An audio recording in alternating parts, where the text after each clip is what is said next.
Conta pra gente essa questão das facções criminosas da Califórnia de Los Angeles. Que tem aqueles que se veste de vermelho, tem os que se vestem de azul. Como é que funciona? Como é que é a atuação deles? O grau de periculosidade desses caras? Então, depende de qual raça a gente está falando, né? Então, por exemplo, vamos falar, por exemplo, as gangues latinas, né? Então, a facção grande que a gente tem lá é a máfia mexicana. A máfia mexicana, igual o PCC, ela foi criada dentro do sistema prisional. Então, o que aconteceu? São os maiores? Em termos assim de presença, eu acho que eles são os maiores. Porque foi criado na década de 70. Acho que foi na década de 70 década de 70 e 80 que a máfia mexicana foi criada. Foi o quê? Um grupo que se estabeleceu dentro do sistema prisional falou: olha, todo mundo que é preso na rua acaba vindo para o sistema prisional. Então, se a gente controlar o sistema prisional, a gente controla a rua também. Porque a rua agora está subjugada ao sistema prisional, porque todo mundo vem para a cadeia eventualmente, para a prisão, né? Então eles criaram a máfia mexicana como uma forma de controlar o comércio de drogas na rua, tudo que acontecia na rua. Então daí surgiu a máfia mexicana. Então a máfia mexicana controla todas as facções, todas as gangues de rua dentro da Califórnia.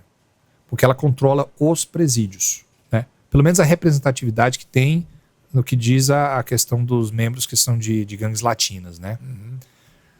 Aí já entre os afro-americanos negros, então tem os Bloods e os Crips, né?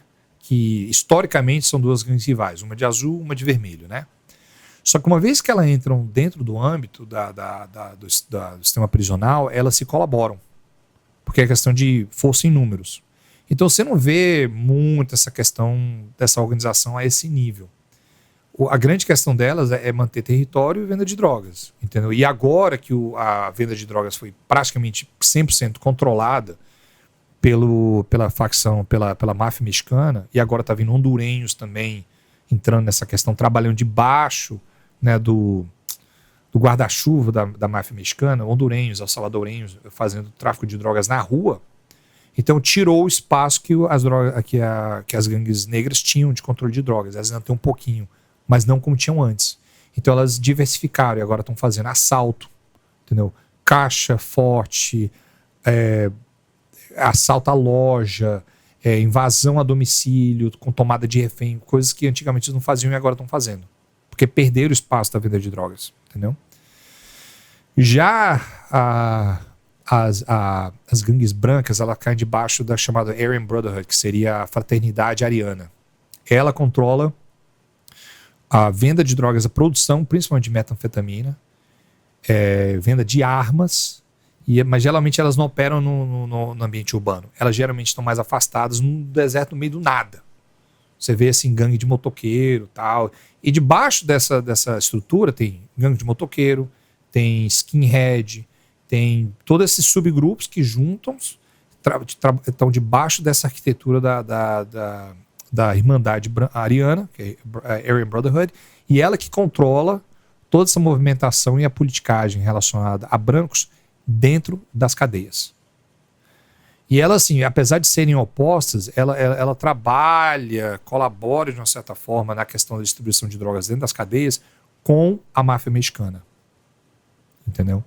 Então tem essa questão assim, então o que acontece na rua impacta dentro da prisão, o que acontece na prisão impacta na rua. Então, por isso que a gente teve que criar sistemas de coleta e análise de inteligência dentro das cadeias, das prisões, para trabalhar juntamente com nossos elementos na rua. Então, assim, é um trabalho junto. Entendeu? Então, seria assim, a polícia penal está inserida dentro da polícia civil e militar e vice-versa, para poder haver um fluxo de informação, porque assim, a informação corre muito rápido. Então, se a polícia, a investigação dentro da cadeia não compartilhar tempo com a gente na rua, a gente acaba entrando numa emboscada e a gente nem sabia. Entendeu? E essa questão de o homicídio, por exemplo, que vamos lá, o pior crime que tem contra a humanidade, essas gangues são responsáveis pela 95%. Por causa de disputa de território, essas coisas? Disputa de território, principalmente disputa de território, às vezes você vê ofensas pessoais, sabe? Uma gangue falando mal da outra. Agora tem no TikTok uma gangue falando mal da outra, aí os caras vão lá, porque viram que o TikTok tava falando, vão lá no Instagram, vão lá e dão um tiro na casa do cara. Tá? Gravam. Gravam, postam. Então, assim, o fenômeno do TikTok, da internet nessa questão, que eles têm, inclusive tem até um nome, chama netbanging, né? Quer dizer, é ser bandido da internet, entendeu? Então, isso é um fenômeno que realmente aconteceu, que às vezes até a gente vê aqui no Brasil também, nos vídeos, né, de confronto e tal. Os caras ostentando. Então, eu diria que 95% dos homicídios, não, vamos pôr 90% dos homicídios são relacionados ao tráfico de drogas. Aqui tem muita reportagem dizendo que esse problema de gangues, dos jovens, cooptado pelas gangues, e isso realmente é um problema social lá no... Olha, eu acho que é um problema...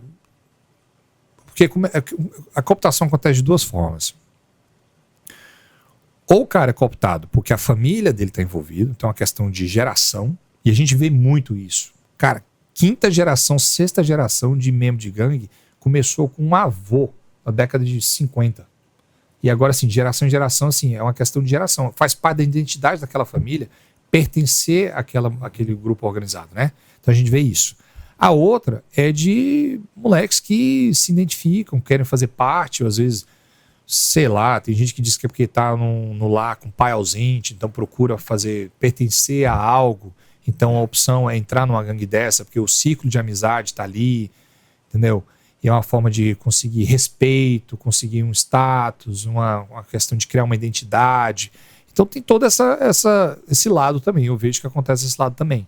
É uma forma assim de fazer parte de algo, entendeu? Então é possível sim que a cooptação seja isso. Eu pessoalmente já vi isso acontecendo. Entendeu? Agora eu não diria que é por razões econômicas. O pessoal fala, não, porque o cara entrou no tráfico por falta de oportunidades. Talvez seja isso no Brasil. Nos Estados Unidos não é. Acho que no Brasil também não tem... O cara, ele entra porque quer. Exato. Entendeu? A oportunidade não tem... É porque eu tô falando assim, mas não tem oportunidade sim, mas não tem para ninguém. É. E você vê que aqueles que entram no tráfico é uma minoria. A maioria, apesar da falta de oportunidade, apesar de todas as mazelas sociais do qual o cara está inserido, o cara tenta permanecer no caminho certo. Exato. Então, senão, é o que a gente sempre prega aqui, né, cara? Senão, nós teríamos muito mais traficantes e muito mais bandidos no Brasil, né? Eu não concordo porque a razão que o pessoal entra no tráfico é por pobreza. O cara é bandido que é pobre. Isso não existe, entendeu? Porque nós temos pobreza nos Estados Unidos. E nem por isso nós temos, pessoal, todo mundo que é pobre é bandido. Não existe.